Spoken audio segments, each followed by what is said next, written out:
This episode is brought to you by Indeed. We're driven by the search for better, but when it comes to hiring, the best way to search for a candidate isn't to search at all. Don't search, match with Indeed. Use Indeed for scheduling, screening, and messaging so you can connect with candidates faster. Listeners of this show will get a $75 sponsored job credit to get your jobs more visibility at Indeed.com/MBO. Terms and conditions apply. Tankinis, bikinis, monokinis. Walmart is the best kept secret for stylish summer swimwear. Make a splash with hot summer essentials like beach bags, sandals, and more. Find your style at Walmart.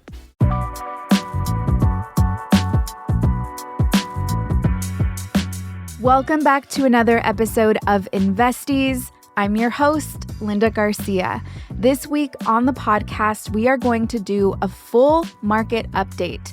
The stock market has been very volatile in the last couple of weeks, and we're going to explore potential catalysts. We also have a question from one of our community members who wants to know if there is proper etiquette on discussing investments with fellow community members.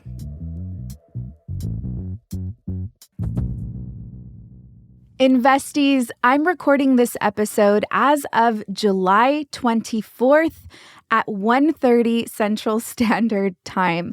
I feel like we have had so much news being released continuously that I want to make sure that when you're listening to this episode, you have a proper timeline of where I'm at and how I am currently assessing the market. A couple of weeks ago, we reran an episode on how the stock market has accurately predicted the presidency since 1984. If you haven't listened to that episode yet, I highly recommend that you check it out for proper context on this episode. Now, the actual pattern of the stock market predicting the next president does not actually kick in until August. The prediction takes place from August all the way to October. However, make no mistake, we are all impacted by one of the biggest current events of the year, the attempted assassination on Donald Trump. And whatever impacts us also impacts the stock market. And just like we all have something to say about what is impacting us, again, so does the stock market. Shortly after the assassination, the RNC took place, the Republican National Convention. The market that entire week had a negative reaction. I do believe that it was giving us signals that it could potentially see a shift in regime, that we were going to see potentially Donald Trump become president. We also began to see a lot of Democrats publicly voice their opinions on whether or not Biden should remain a candidate.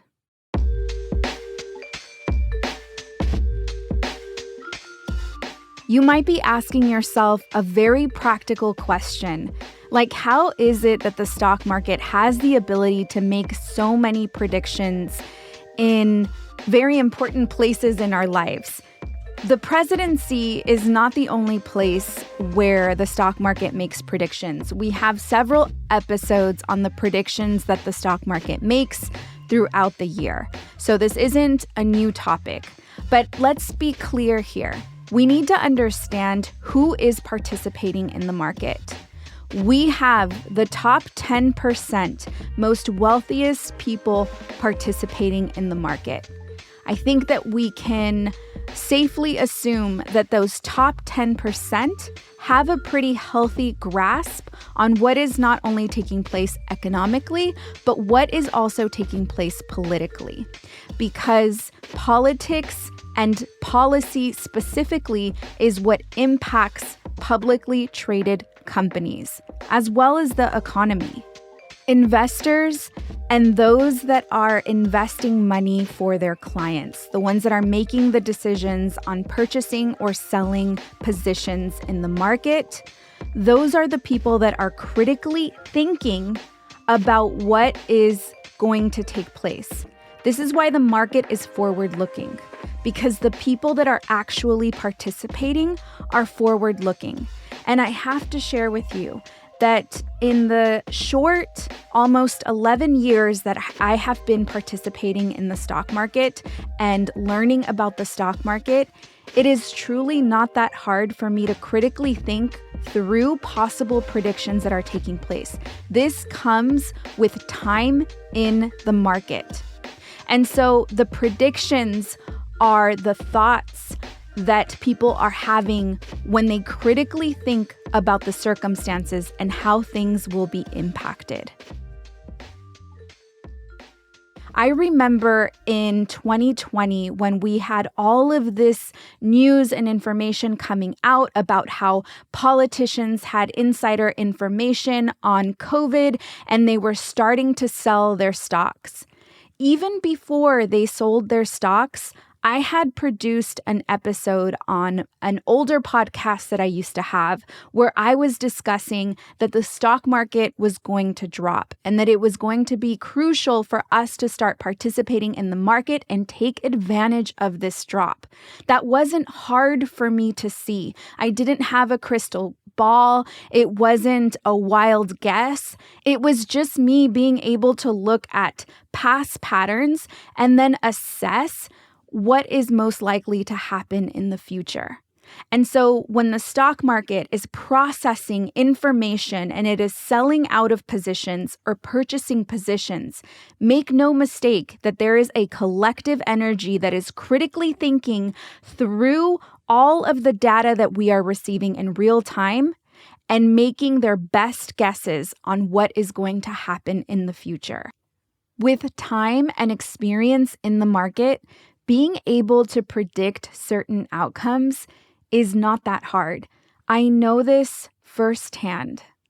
What I love about the entire process of gathering data, thinking critically through data, and making potential predictions on the economy and on the market is that that experience is not exclusive to only the 10%. Is it dominated by the 10%? Yes, absolutely, because they are the ones that are actually participating. But just because some of us are not part of the 10%, it doesn't mean that we can't gain that type of knowledge and develop the ability to start making predictions. I think that what I see so beneficial about starting to understand patterns in the market and critically think through data is the power that it gives us to manage our money within our homes. That is the power that the top 10% are taking advantage of. When they start to see global issues like COVID, they are already protecting the money that they're making. It's not that they're getting insider information. They are the insider information. They're looking at the data. They're looking at what is taking place. We knew about COVID back in January, but very little people were doing the research to dive into the potential of COVID coming to the United States. I was one of those crazy people because I was interested in the stock market and I was already anticipating the impact that this would have on the United States of America. Again, it's not that I am a witch or I have some crystal ball or I'm using tarot to predict. I'm simply just looking at hard data. We're going to take a quick break right here and pay some bills. And when we come back, we are going to discuss the stock market's reaction to the RNC and the attempted assassination on Donald Trump, as well as its reaction to Kamala Harris being a potential Democratic candidate for president.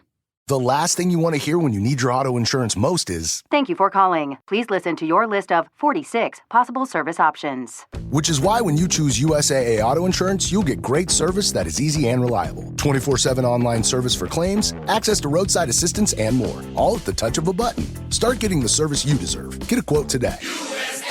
Ability to receive a quote depends on membership eligibility. Membership eligibility and product restrictions apply and are subject to change. USAA means United Services Automobile Association and its affiliates, San Antonio, Texas.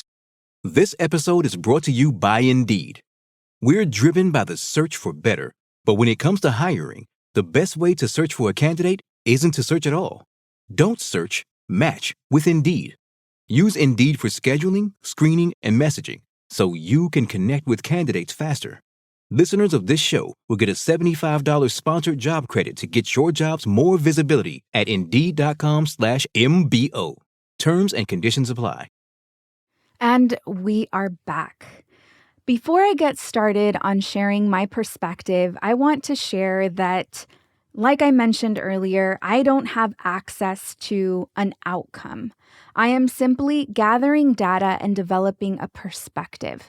So please take what I am saying with a grain of salt, build your own perspective, disagree with me, see my point, don't see my point. I think what is more important is that we are having these types of conversations.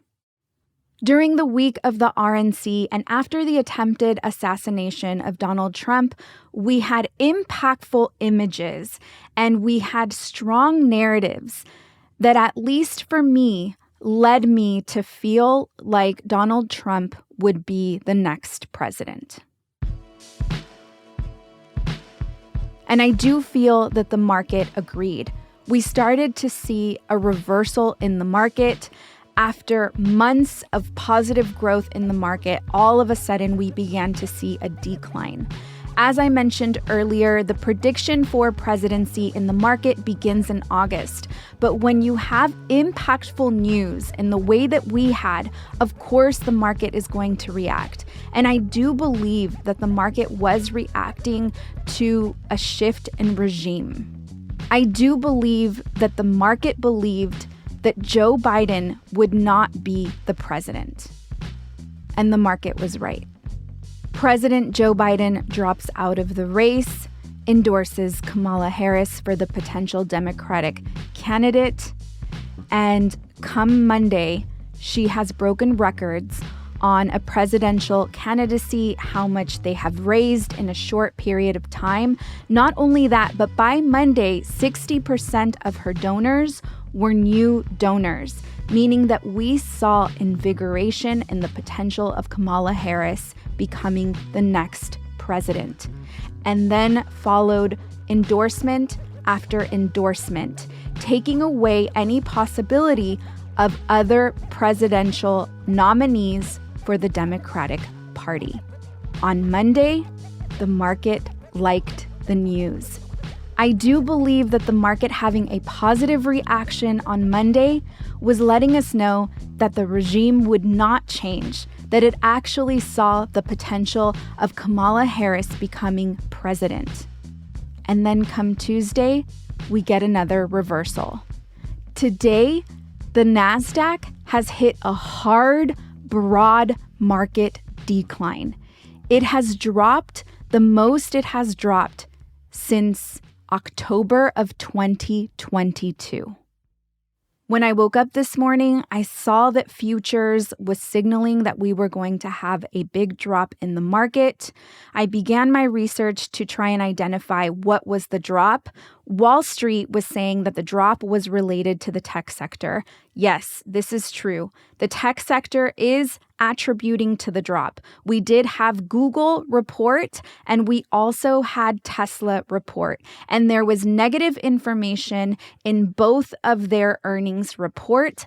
But I'm telling you right now, this type of reaction that we're having is not solely due to the miss that Alphabet had, that Google had, or the miss that Tesla had. There is definitely something deeper going on than that.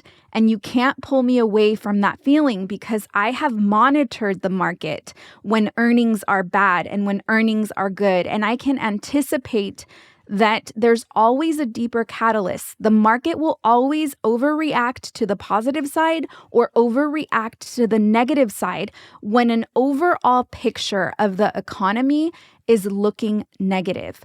And I really couldn't pinpoint what the stock market was predicting because I thought to myself, if we're seeing all of this excitement and positivity for Kamala and donors are releasing money, big corporate donors, what could the market be perceiving? Why is it negative? It is important for us to understand that what took place in the sense of Biden dropping out so close to the Democratic National Convention is not a typical experience. And so we can't really take this pattern of how the stock market predicts the next presidency as a proper measure of what can take place, because we did have this unprecedented situation with Kamala's nomination in the Democratic Party. So we have to take that into consideration. And then I heard an investor on CNBC, I do not have his name, I apologize. He mentioned that he saw Kamala as a socialist and that he felt that the tech sector was potentially reacting to what a socialist presidency could do to the stock market. And I'm telling you, when he said that, it resonated. Everything is relative. I have socialist friends that would laugh at the idea of anyone perceiving Kamala Harris to be a socialist. However, when she first ran for presidency, she was seen as an extremely progressive president. When she accepted the nomination for vice president, she fell in line with a much more moderate outlook. I started to think, could it be that capitalists, specifically in the tech sector, because remember, policy will impact tech, could it be that they are looking at the potential of Kamala in fact winning and that this could be detrimental to capitalism? It's a thought, and it's something that I have to consider, and it's something that I have to ponder on being a potential. Again, the market might be perceiving Kamala as a change in regime, and we could see the next 3 months be a down market, which wouldn't necessarily signal that she would lose. It could just necessarily signal that they see a shift in regime, a shift in political views and political outlook.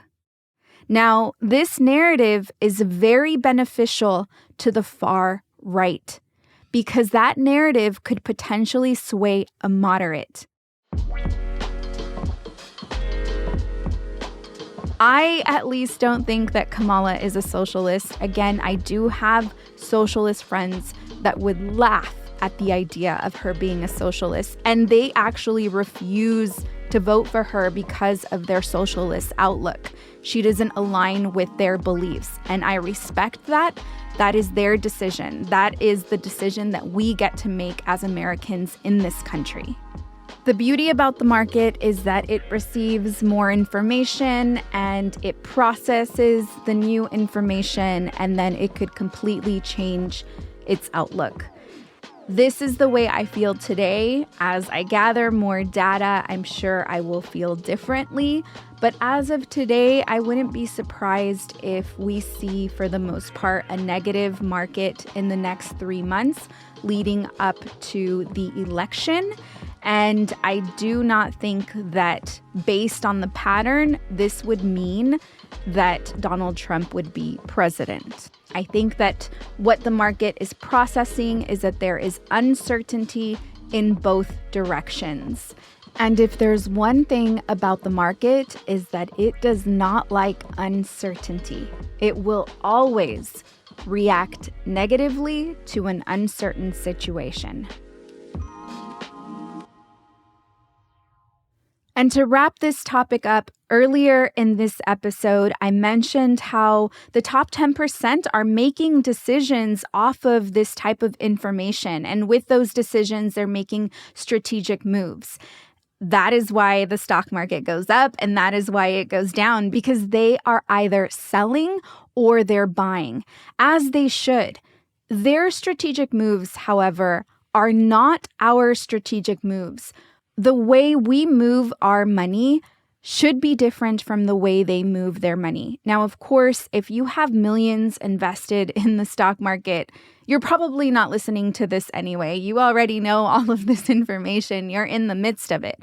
But for us, that we're beginners, we don't have generational wealth knowledge, This is crucial. We can't move the way they move. We can't react the way they react.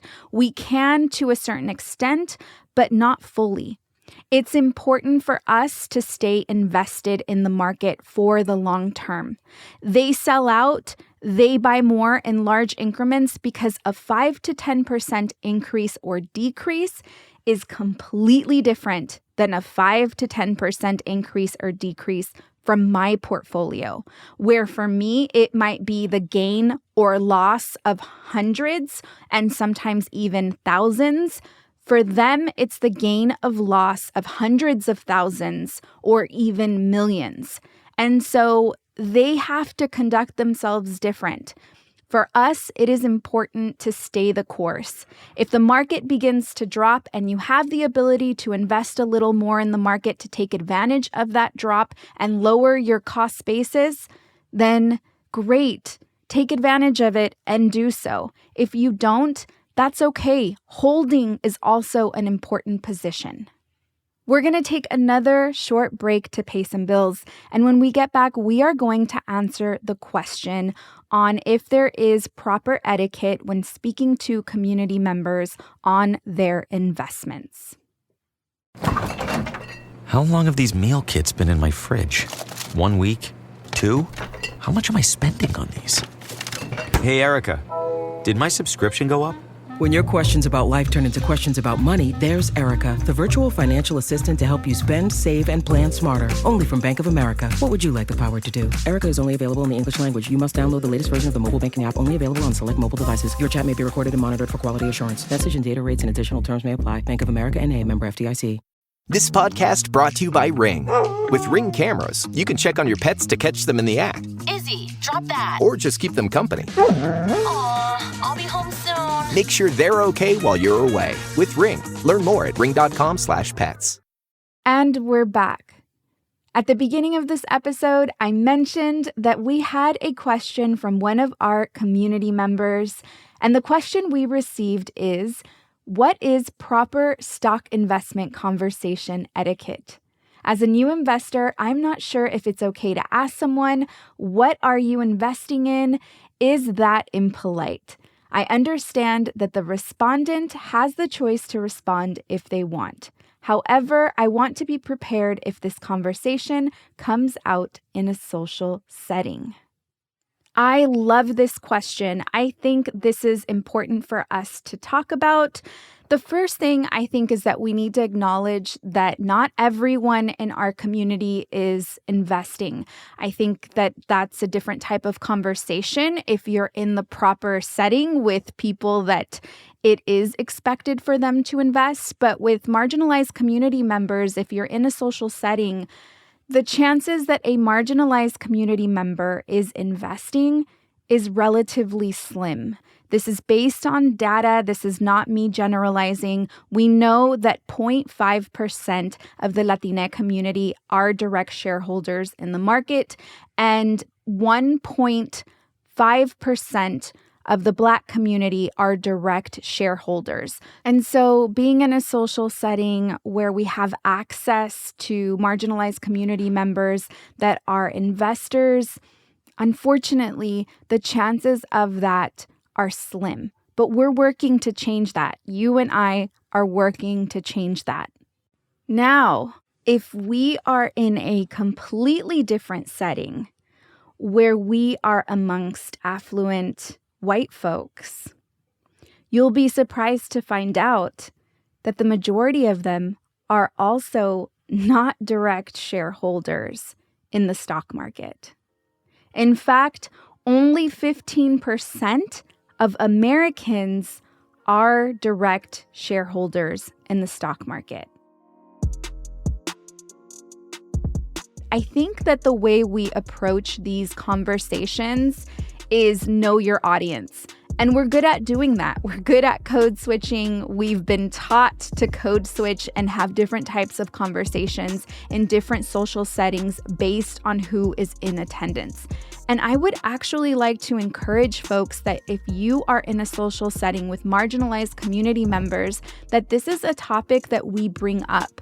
what I love to see the most with new investors that I get to see all the time is that once they start investing, you want to talk to everyone about it because you're getting to see the benefits, not only in your portfolio with growth, but also in your mindset with growth.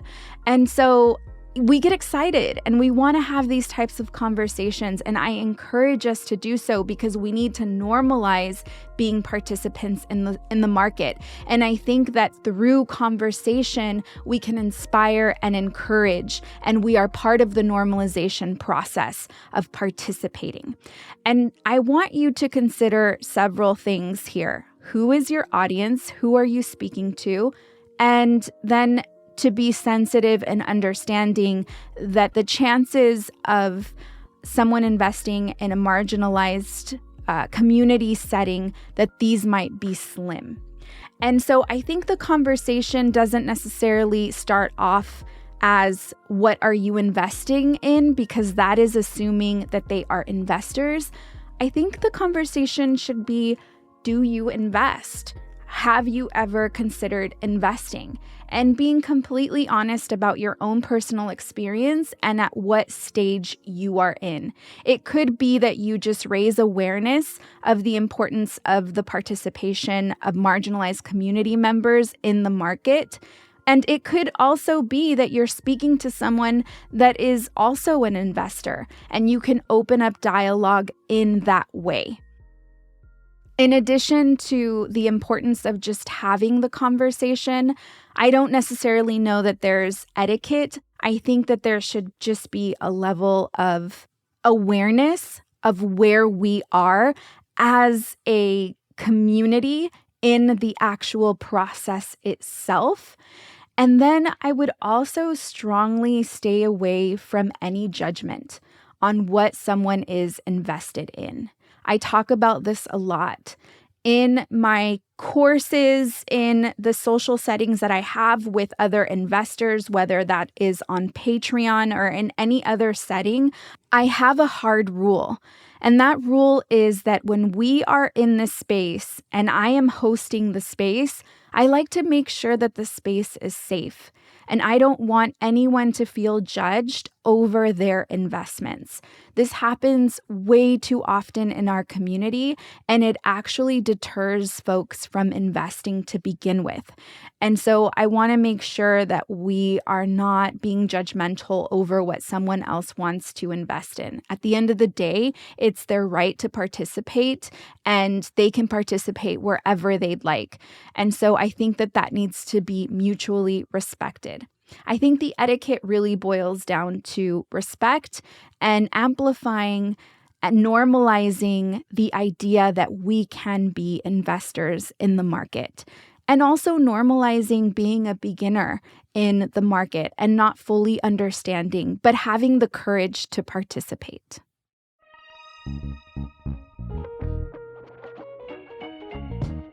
You're listening to Investies, a Cosmic Standard and In Luz We Trust production. I'm your host, Linda Garcia.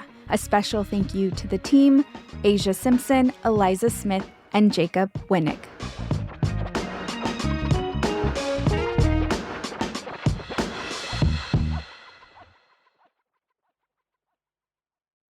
Introducing Zaxby's new chicken finger tacos. One with pico and creamy chipotle ranch, and the other with bacon and avocado ranch.